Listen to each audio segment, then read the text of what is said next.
E aí, família, firmeza? Mais uma aula da hora aí pra nós. Agora a gente vai falar, né, a parte 2 aí do parte um do regime militar. Aqui a gente tem a passeata dos 100 mil, é uma passeata muito importante que ocorreu no Rio de Janeiro. Aqui a gente tem vários artistas, né, como Caetano Veloso, Gilberto Gil, o Paulo Altran, a Tônia Carreiro, né, Leonardo Vilar, vários artistas aí que estão se manifestando contra a censura e contra a ditadura militar. É muito importante que vocês entendam que essa manifestação ela tem ela é em resposta ao modelo, né, a esse tipo de regime militar, a esse governo militar que está sendo estabelecido aqui no Brasil, certo? É muito importante. O contexto antecedente ao golpe já foi explicado na aula anterior no governo do João Goulart, então a gente vai caminhar aí ao, ao caminhar. Deixa eu ver como está o tempo aqui, está rodando. Duas perguntas importantes. Anota no teu caderno. Então para o vídeo aí, anota e depois a gente vai, beleza? Então vamos lá. Qual é a diferença, né, entre uma sociedade democrática e uma sociedade autoritária?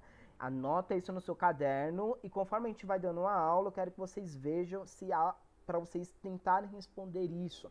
E aí você por si só, né, vai poder aí, por exemplo, na segunda pergunta, né, que mudanças foram promovidas pelos militares, né, que configuram a chamada ditadura militar. Então, a partir da aula, você mesmo pode aí responder e chegar às suas conclusões, né, sobre o regime militar brasileiro. Isso é importante. Então, esses dois pontos são questões aí mais reflexivas, né, que são produtos importantes dessa aula. Beleza? Então a montagem dessa ditadura, né, como a gente disse, né, os líderes, né, Castelo Branco, o Lacerda, né, os principais aí governadores do Rio de Janeiro, de São Paulo, de Minas Gerais, né, essa escola superior de guerra, eles tinham como importante, como é que chama? Como importante objetivo, né, o objetivo de limpar o Estado, segundo eles, limpar o Estado da ameaça comunista. Então, nesse primeiro momento, né, nesse primeiro momento da ditadura, nesse primeiro golpe, quando a gente viu naquela foto lá atrás, né, que a população tenta se revelar, diversos líderes sindicais, estudantis e diversos políticos foram literalmente caçados e anistiados e presos, né, tiveram seus mandatos cancelados. Né, nesse primeiro momento, a força policial para resguardar o golpe, para manter esse golpe, foi muito importante no sentido de impedir que houvesse aí um levante contra o golpe que se estabelecia no Brasil, certo? Em 9 de abril, né, determinam aí o primeiro ato institucional, que era ortogado, ou seja, imposto, não é votado. A junta militar escreveu o ato institucional e impôs ele, ou seja, não discutiu, não votou, não abriu para a sociedade, simplesmente você acordou e estava lá a porra do ato institucional e as regras dele, certo?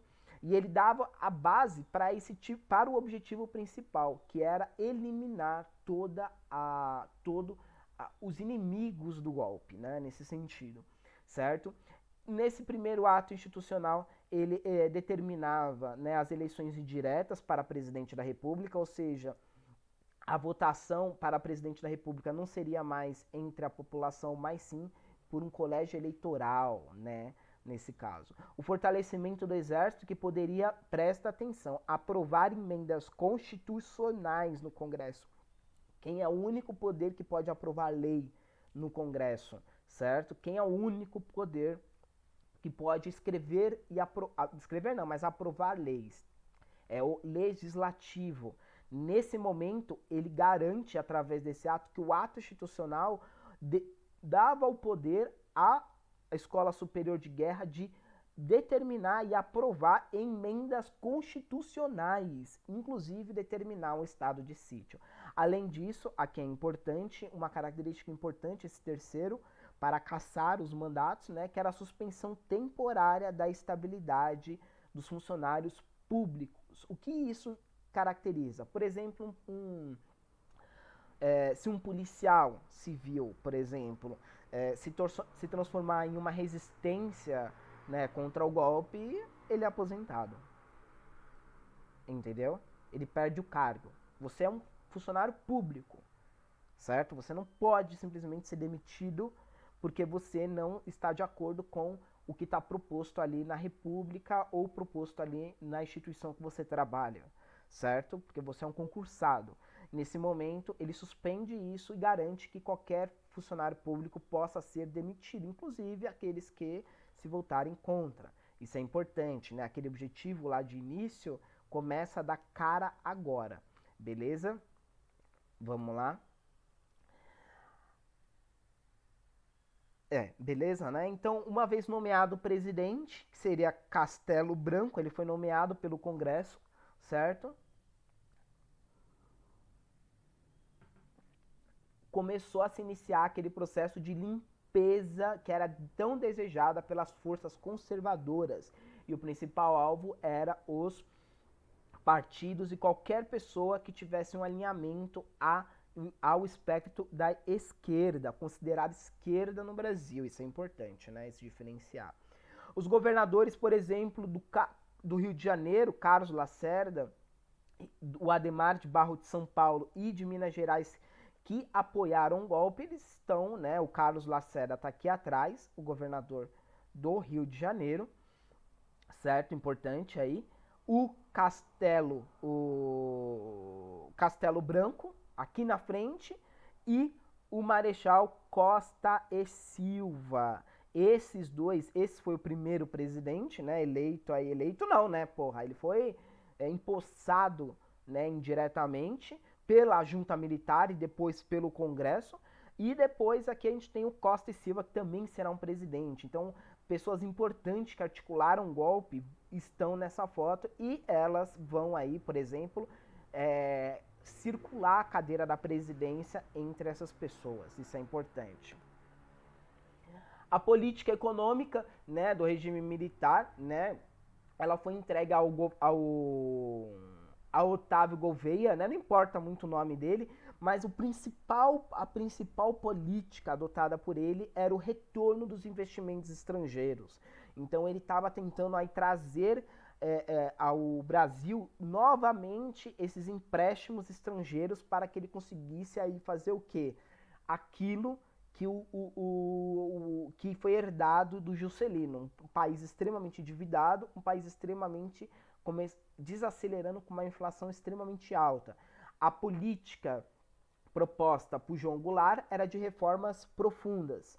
A política econômica do regime militar é de empréstimos estrangeiros, beleza? E o principal governo aí que acabou investindo nesse regime militar foi os Estados Unidos, isso é importante. Castelo Branco, ele tinha aí o seu mandato, que era momentâneo, e ele foi prorrogado, ou seja, o cara já foi empossado ilegalmente pela junta militar, e aí ele decide prorrogar o seu mandato até março de 1967, certo? Em 65, antes dele passar esse mandato, né, 2 anos antes, ele decretava o ato institucional número 2, uma grande vitória aí da linha dura, que chega a dar ao presidente, por exemplo, o poder de decretar recesso, ou seja, férias para o Congresso Nacional. O Congresso Nacional não está querendo aprovar determinada emenda, blá blá blá, então tá todo mundo de férias, vai embora, volta todo mundo para casa e eu vou resolver essa questão política aqui junto com a junta militar, entendeu? Além das assembleias estaduais e a Câmara dos Vereadores, isso é importante, porque qualquer momento, qualquer uma dessas câmaras se voltar contra a junta militar que está mantendo seu poder no Brasil, eles mandam recesso e acabou qualquer resistência, beleza?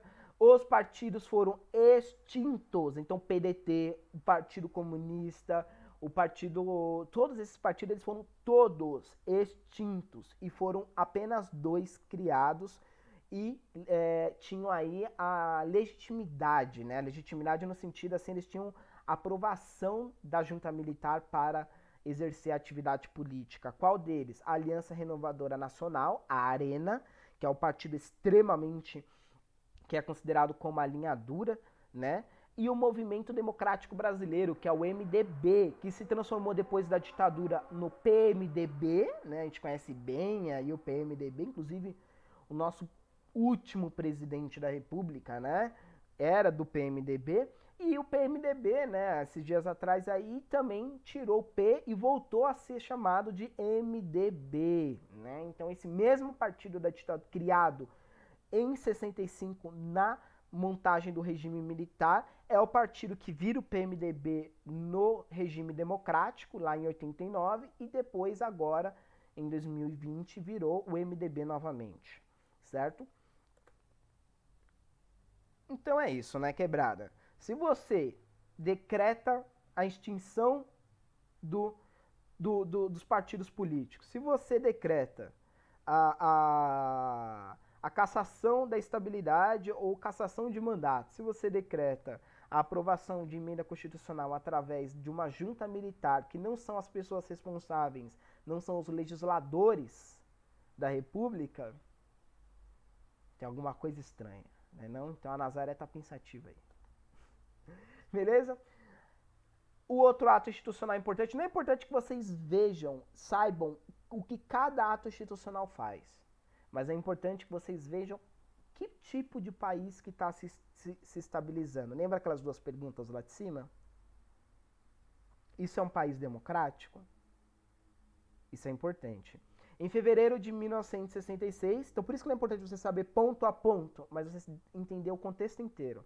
Depois de tudo isso que eu apresentar, quando você olhar para aquela questão, o que você vai pensar? Isso é importante.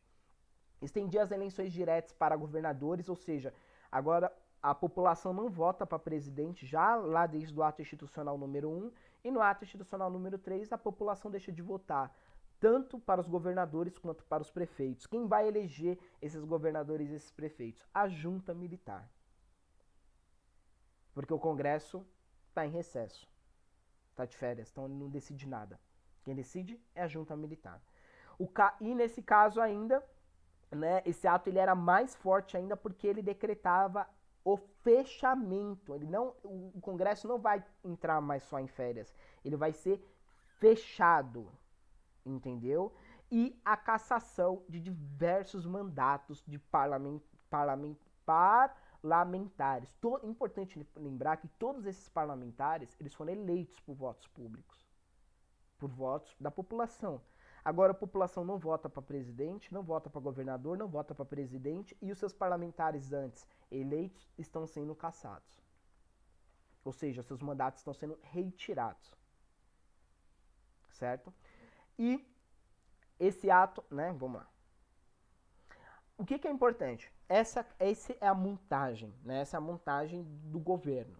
Esse governo ele é popular, esse governo ele é democrático, esse governo articula, né? Isso é importante, vocês terem responder essas perguntas.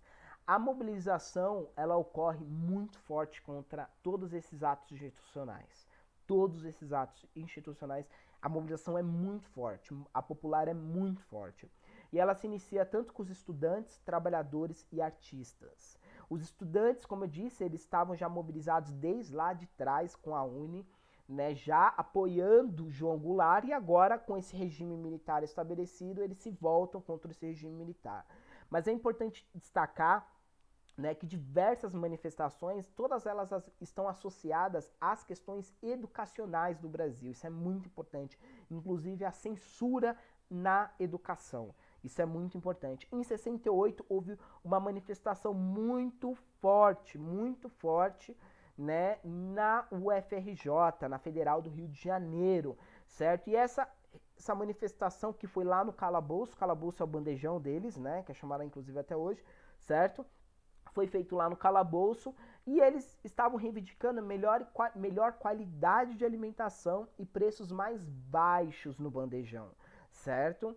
Nesse momento a polícia foi chamada, né, e o estudante Edson Lima, né, o Edson Luiz de Lima Souto, ele foi morto por uma arma de fogo disparada da polícia, né? Aqui a gente tem o Edson, né, lá na Igreja da Candelária, o corpo do Edson tentou ser pego, né, a polícia tentou pegar o corpo do Edson, os estudantes se mobilizaram em cima, tiraram afastaram a polícia do corpo dele e levaram o corpo dele até a Igreja da Candelária, onde chamaram médicos da USP, médicos legistas da USP, para fazer o corpo de delito lá na Candelária, para que a polícia não pudesse alterar aí provas, determinadas coisas. Por isso que o corpo dele está aberto aqui, entende? Mas ele foi morto por uma bala de uma arma de fogo, entendeu? Aqui alguns cartazes importantes dos estudantes da UFRJ. E o que aconteceu? A cavalaria foi chamada para buscar o corpo dele lá, né? Ah, já que os estudantes levaram para lá, então é lá que a gente vai buscar. E quem foi chamado para ir lá? A cavalaria. Aqui a gente tem a imagem, né? Uma foto muito importante do Evandro Teixeira, onde a cavalaria está chegando na igreja, os estudantes aqui na frente da igreja, ó, ao redor, no pátio da igreja aqui, né, fechando a entrada para que a polícia não tenha acesso ao corpo dele, que não altere provas e que não altere em nenhum sentido, e que a investigação possa caminhar aí da forma mais transparente possível. E foi um massacre, né, mano? Porque imagina um estudante enfrentando um cavalo, que só o cavalo tem 2,5 metros. Aí põe um cara de mais 1,90 m em cima do cavalo.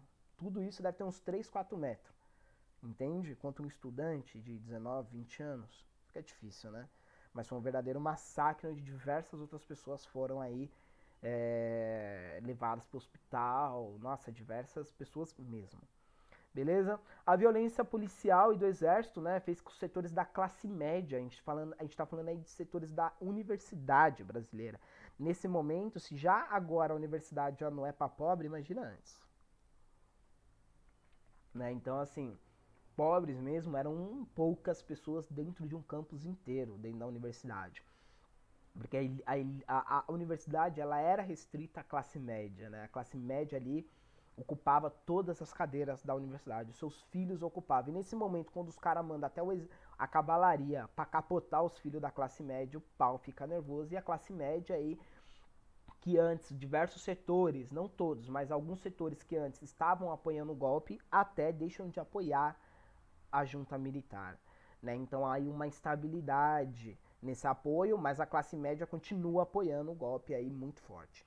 Beleza? E também setores da igreja que acabavam se solidarizando com os estudantes, né? Mesmo com a UNE lá atrás, a gente viu que alguns setores da igreja apoiavam, a UNE apoiava as reivindicações do João Goulart contra outros setores mais conservadores que, na Marcha de Jesus pela Liberdade lá, que apoiaram o golpe. Então a igreja ela também não é algo simples, entende? Não é todo mundo assim, todo mundo X, todo mundo Y, não é assim, entende? Isso é importante. E esses mesmos setores que apoiaram a UNE antes estão apoiando agora, né, os estudantes das universidades que estão aí sofrendo aí essa censura forte, né? E o ponto mais alto desse movimento foi a passeata dos 100 mil, a passeata que é foto da capa da ditadura da aula de ditadura militar, onde eu mostrei o Gilberto Gil, Caetano Veloso, o bonde pesadão lá, beleza? Então diversos artistas, diversos estudiosos, intelectuais da classe média aí se mobilizam contra a censura da ditadura militar, certo? Em 68, isso é interessante, não vocês saberem ponto a ponto, mas vocês verem que há uma violência muito forte e há uma resistência. Quem é que luta nesse primeiro momento ali? A gente já tinha os operários, a gente já tinha a UNE, agora a classe média também se volta contra a ditadura, uma parte da classe média. A UNE se mobiliza, faz uma reunião gigantesca, onde a polícia descobre essa reunião e acaba prendendo 1.240 estudantes. Os caras é embaçado, né, velho? Embaçado. Nesse mesmo ano, no mesmo ano da morte do Edson, no mesmo ano da reunião da UNE, da passeata dos 100 mil, com os intelectuais, com os artistas, a gente tem duas greves fortíssimas no Brasil, que é a greve de Osasco, no ABC, e Contagem, Contagem na periferia de São Paulo, né? Osasco, no ABC Paulista, na periferia de São Paulo, e em Contagem, em Belo Horizonte, Minas Gerais, beleza? Greves da indústria, afetando aí diretamente quem? A oligarquia dissidente, a indústria, a burguesia nacional, a burguesia nacional, certo? Beleza? Além disso, né, a gente tem aí manifestações culturais muito fortes de resistência a esse movimento de repressão da ditadura, que são os centros populares, onde estudantes, intelectuais, artistas tentavam unir a arte popular e as questões gerais, as demandas. Então, diversos pinturas, textos, poemas, obras de teatro, filmes são pensados dentro dessa discussão com todos esses intelectuais e as questões agora, por exemplo, populares que o Jânio Quadros estava trazendo já lá no seu governo, começam a adentrar agora dentro dos setores das artes. Isso é importante. Aqui a gente tem a encenação da peça teatral Roda Viva, né? A peça teatral que depois vira música com Chico Buarque, né? O texto é do Chico Buarque, inclusive, e a direção de José Carlos Martínez Corrêa, certo? E essa manifestação, essa encenação, essa peça teatral, ela foi considerada pela junta militar como subversiva, né? E nesse momento ela foi censurada. Então, para quem não conhece, o vestibular gosta de cobrar, então é importante que você coloque aí no seu YouTube Chico Buarque, Roda Viva, e pelo menos escutar a música. Pelo menos a música você tem que escutar. Porque às vezes cai a letra da música, velho. Se você nunca viu, fodeu. Custa nada, parça. É 4 minutos e meio. Beleza? Na música, como a gente disse, aí já emendando, a gente tem a Tropicália, né, lá no Rio de Janeiro, a TV Record, onde fazia diversos eventos. E no cinema, a gente tem um cinema novo, né, um movimento muito forte aí, onde discute dentro dos cinemas aí problemas sociais e culturais. Isso é fundamental. Então, as artes, os estudantes, os proletariados, né, os movimentos das ligas camponesas, todos eles acabam se articulando contra esse tipo de governo e regime militar que está se montando no Brasil. Isso é importante, por quê? Porque existe uma resistência. Você não pode achar que o bagulho chegou e foi a ponta do pé lá e acabou e eles fizeram o que queriam. Eles fizeram uma catástrofe no Brasil, mas houve muita resistência de diversos setores. Então, da mesma forma que você tinha setores que apoiavam a ditadura militar como apoiam hoje, existe de muitos e a grande maioria dos setores contra o regime militar, como era antes e como é hoje também. Beleza? Isso é importante. Aí, depois de todo esse movimento, depois dos estudantes, essas greves, essas peças teatrais, as músicas, o que o regime militar fez? Esticou mais ainda a corda. Ou seja, em vez dele frear um pouco, o que ele fez? Decretou o ato institucional mais famoso, que famoso no sentido que cai aí, às vezes aparece na prova, né? Que é o ato institucional número 5. Aqui desmonta nesse ato institucional, desmonta qualquer argumento sobre se esse regime é um regime autoritário ou democrático. Por exemplo, ele decreta o fechamento do Legislativo, do Senado e da Câmara dos Deputados pelo presidente da República, ou seja, ele faz uma lei que fecha o Congresso, a suspensão de todos os direitos públicos, os direitos políticos, ou seja, as pessoas não podem mais ter direitos políticos no sentido de votar, nem as pessoas, os cidadãos, como os agentes políticos, e as garantias constitucionais, por exemplo, os individuais, né? Aí as pessoas que são liberais e defendem os direitos individuais, né? Aí tem um golpe muito forte, por exemplo, a suspensão do habeas corpus, ou seja, o que é o habeas corpus? É que se você for acusado de um crime e esse crime está em processo de investigação, ou seja, eles não conseguem provar que você é culpado ou não, você tem direito a responder em liberdade, desde que você assegure ao Estado aí questões que você vai responder, que você vai prestar os depoimentos, que você vai seguir o rito normal do processo. Então, o habeas corpus não é dado à revelia, certo?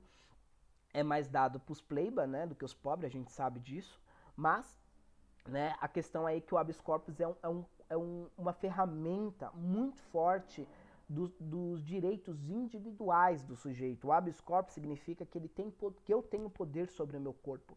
Ou seja, se você não tem prova suficiente para falar se eu sou culpado ou não, eu tenho o direito de responder em liberdade e pensar na minha defesa, né, articular a minha defesa em liberdade. O que acontece? O habeas corpus é suspenso, então se você está em investigação, você vai ficar em investigação preso. Entendeu? Ah, mas a gente tem uma suspeita sobre você, então tá preso. Ah, mas vocês não sabem se eu sou culpado, se eu tenho ligação com isso. Enquanto a gente não decidir se você tem ou não tem ligação com isso, você vai ficar preso. Entendeu? É isso que acontece. Isso daí, para os liberais, pelo menos as pessoas que se consideram liberais, nas questões dos direitos políticos, os direitos liberais, né, fortalecidos na Revolução Francesa, nas revoluções burguesas francesas, é embaçado, né? Embaçado um liberal defender o ato institucional número 5, por exemplo. Como qualquer outra pessoa, né? Mas beleza. A intervenção federal em estados e municípios, né? Já lembrando que as pessoas não votavam, desde o ato institucional número 3, já não votavam para prefeito e nem governador, né? E agora, nesse momento, o governo federal tem a prerrogativa de decretar estado de sítio em qualquer cidade do Brasil. Qualquer cidade. Aqui na Avenida do Getúlio Vargas, né, no Rio de Janeiro, a gente vê uma manifestação muito forte, que foi reprimida, uma manifestação dos estudantes, a gente vê carro tombados, polícia aí, ó, fi, 1000 grau. Ao fundo, a Igreja da Candelária, né, aqui já uma cena bem importante, beleza? Então, é isso, é aí que é montada a ditadura, né? Esse é o regime. Então, aquelas duas perguntas lá em cima, você tem que voltar lá e ser capaz de pensar e refletir com ela a partir do que você aprendeu aqui ou não. Isso é importante, beleza? Então é isso, quebrada, e é nóis.